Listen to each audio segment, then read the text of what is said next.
Hello and welcome to Utica TV Overtime. We're back to keep you up to date with everything that's going on with your Utica Pioneers. I'm your host, Andres Jaime Mendez. And I'm your host, James Brown. Let's get right into the action from the past week and preview some games and events coming up. The Utica softball team played Skidmore College at home in a doubleheader last Tuesday. They would take both games as Utica won Game 1 by a final score of 4-3. Utica would then win Game 2 by a final score of 11-3.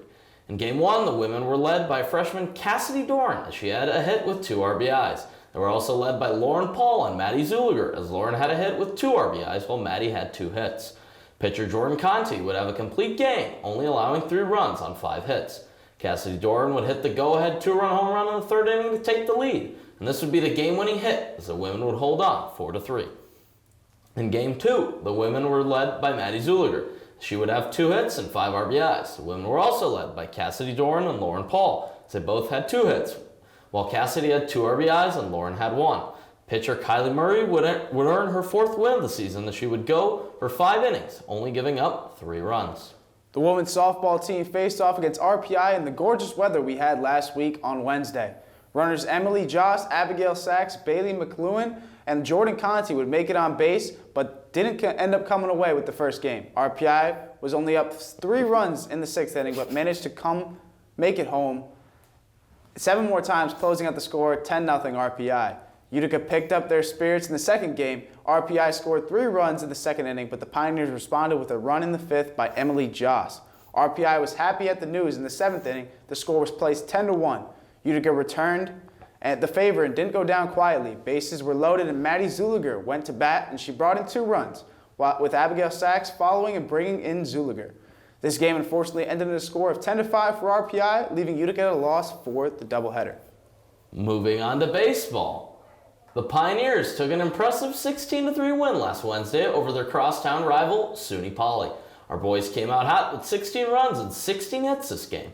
Dom Fasolo made his way through this game with a career-high 6 RBIs, and he recorded an inside-the-park home run and a towering grand slam. Speaking of Fasolo, he would take the first run of the game as he doubled in the 1st inning. The Pioneers would take a 5-0 lead, finishing out the 1st. The Pioneers would collect 2 more runs up until the 8th inning. 12 batters came to the plate and 8 runs made their way onto the board. It was an exciting night for Pioneers fans. On Wednesday, April 12th at 4 p.m., the Utica University Pioneers men's lacrosse team took on Empire opponent Hartwick College Hawks in a must-win game for the boys if they have any desire at postseason play. The Pioneers bowed a 3-14 record all-time against the Hawks coming into this one. The first quarter did not start off the way that the Pioneers wanted, digging themselves quite the hole. The Hawks would net 5 unanswered goals in the quarter behind a 2-goal effort from Garrett Frost. Frost would then continue right where he left off, netting his 3rd of the day for the hat trick, just 44 seconds into the 2nd quarter. Harvick would net 1 more before Utica would find the back of the cage. With just over 10 minutes left in the quarter, freshman Nolan Shea would find his 12th of the season. The Hawks would go on to tally 2 more goals to round out the half at a score of 9-1 in favor of Hartwick. The 3rd quarter would be Utica's strongest of the day. The Pioneers would take the 3rd quarter by a score of 2-1 behind a goal from Sam Serrano and another by freshman Nolan Shea.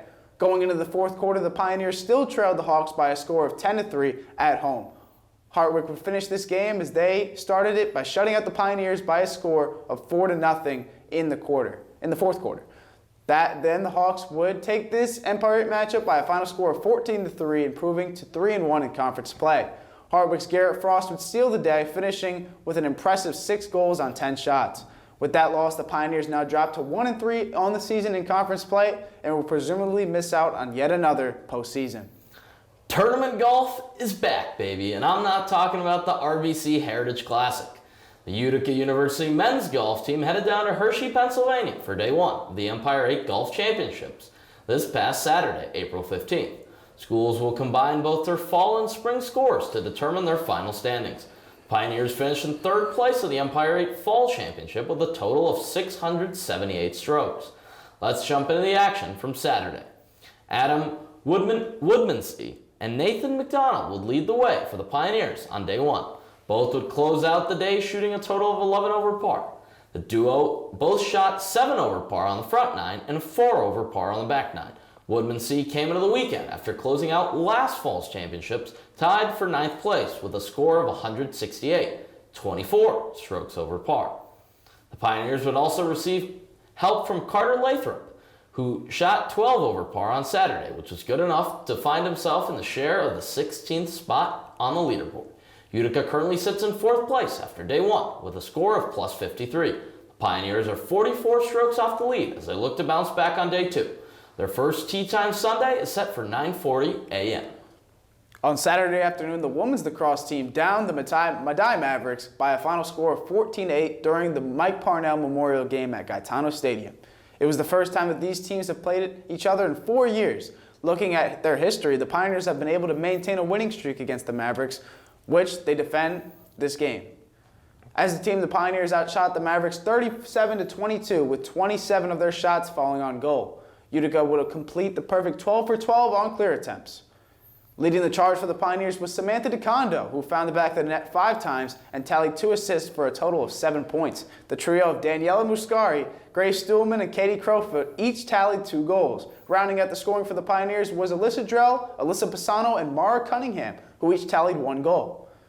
In goal, Brees Burlingame picked up her 6th win of the season, tallying 10 saves on 18 shots on goal. The softball team's busy week continued into the weekend as they hosted their 3rd doubleheader, this one against Nazareth. Jordan Conti started game 1 and was strong up until the end. After Utica scored 3 in the first 2 innings, Conti began to run into trouble. Naz would tag her for a run in the 4th and 5th innings, as Utica was able to stay ahead 4-2 through the early troubles heading into the 6th inning. It was there where the wheels came off for Utica as the Golden Flyers scored 4 to grab a 6-4 lead. They never looked back after that and took the first game by the same score.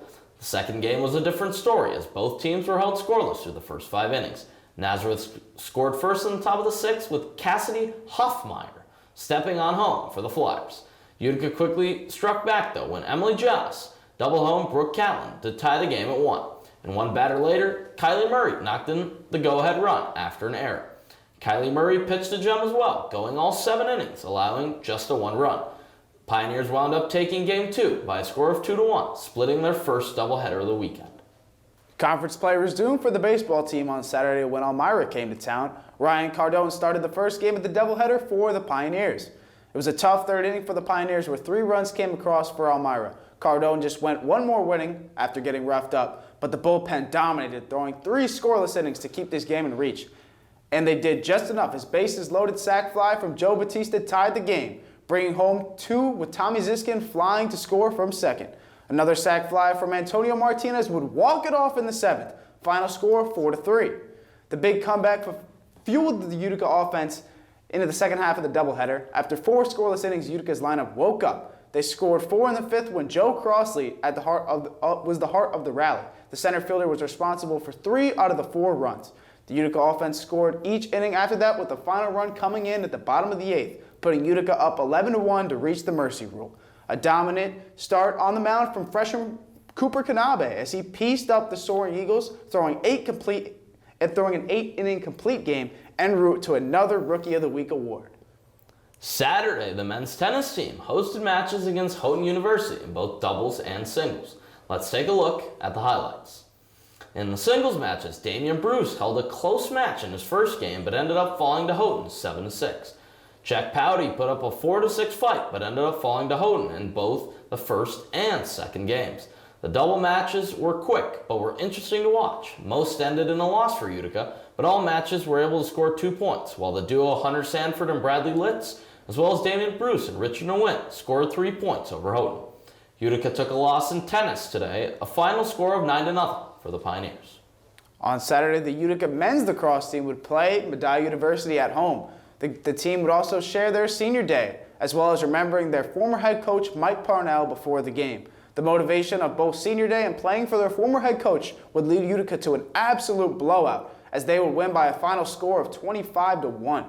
Utica would have 17 players contributing to the scoring effort. Connor Costanza would score the most goals for Utica as he would go on to have a hat trick. 6 players would have 2 goals each, while the last 10 players would have 1 goal each. Utica would score 11 goals in the second period alone, while also scoring 8 goals in the first period. Goalie Patrick Oswald would earn the win, and he would just allow 1 goal with 1 save as well. Some more baseball for you. The Pioneers took on Elmira again on Sunday, and it was another easy win as the boys won 15-5. Jake Mangino really shined this game, tossing 4 1/3 innings and facing only 14 batters. Mangino saw 1 walk to go with no runs and no hits. He totaled 7 strikeouts on the mound. Joe Bautista would take the first run for the Pioneers on a sac fly, and the runs just kept coming after that. Elmira attempted a comeback in the second inning with 3 runs making their way across the board, but the Pioneers would pull in the reins come the 6th inning. Pioneers would take 9 more runs from the 6th to 8th inning, ending the game via the 10-run rule after an RBI single up the middle. With this win, Pioneers are now the first 10-win team in Empire 8 and hold a small point advantage over St. John Fisher, who is 9-0. Yesterday, the Utica softball team would play St. John Fisher at home in a doubleheader. Utica would unfortunately drop both games to St. John Fisher as Game 1 would have a final score of 5-2, while Game 2 would have a final score of 6-1. In Game 1, the women were led by Cassidy Doran, as she had 1 hit and the only RBI Utica would have this game. The women were also led by Emily Jaws, Kylie Murray, and Maddie Zuliger, as they each added a hit into the hit column.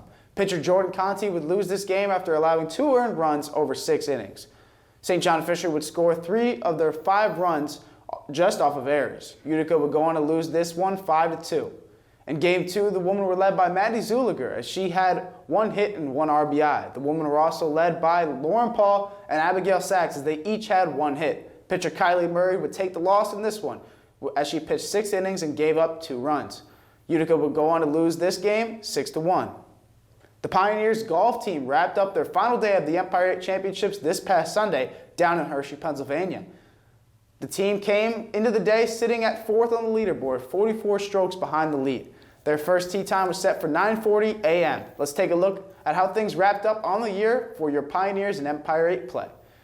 The Pioneers' Carter Lathrop and Adam Woodmansee pair finished up respectively on Sunday in 8th and 9th place. Lathrop finished up Sunday shooting a 78, while Woodmansee finished with an 81. On Sunday, teammate Neil Roman also added some efforts, shooting an 81 as well on Sunday. Carter Lathrop and Adam Woodmansee would be named Empire 8 second team all-conference after their performances this weekend. The Pioneers wrapped up the day Sunday shooting a 4-day low of 324 strokes, a total of 40 over par. They wrapped up the tournament at a total of 1,339 strokes, closing them out in 3rd place at the Empire 8 Golf Championship. This Wednesday, April 19th, the Utica Pioneers men's tennis team takes on Empire 8 foe Medaille University at the University Tennis Courts. The match is set for 4 p.m. The Pioneers come into this match with a 2-6 overall record, also holding a 1-5 record in conference play. The much-needed conference win for the Pioneers will be a battle as they come into this matchup holding a 1-2 all-time record against the Mavericks. Last season, the Pioneers dropped a close one at Medaille by a score of 5-4. Be sure to come out and support the men's tennis team this Wednesday as they look to get back into the win column. Empire 8 play continues for the softball team on Saturday, April 22nd, when they host Medaille University. They look to advance up in the standings as they continue to fight for a spot in the conference tournament. Be sure to come down to the Greenman softball field to support Utica Athletics. First pitch of the doubleheader is set for 1 p.m., and the second game is slated to start around 3 p.m. Celebrate our Utica baseball seniors this Saturday at the Utica baseball field in a doubleheader against Medaille University. These games are part of the Empire 8 matchup and are scheduled to start at 1 and 4 p.m. We are looking at a high of 75, so it's the perfect day to watch a baseball game. Women's lacrosse is staying home for another Empire 8 conference matchup against the Alfred University Saxtons, with game time set to start at 1 p.m. this Saturday, April 22nd. This is the second time the Pioneers are facing the Saxtons this year after the Pioneers beat the Saxons 22-5 at Alfred University on April 16th, so be sure to be there. The Utica baseball team plays Medaille again on Sunday at home. Utica has had a great season so far, as their record heading into the weekend is 19-8 while being 10-2 in the conference. Medaille has had an exact opposite season of Utica so far, as Medaille's record is 8-18 while being 1-8 in conference. Come down Sunday at noon as Utica will look to take another win as they streak toward the Empire 8 playoffs. And that's all the Utica sports we have for you this week. Be sure to keep an eye out for our Moose Minute series that takes an inside look at your Pioneer athletes. And be sure to follow us on social media at Utica UTV on Instagram to see when Utica TV will be broadcasting your Utica athletics. Thank you so much for watching, and always remember to Fear the Moose.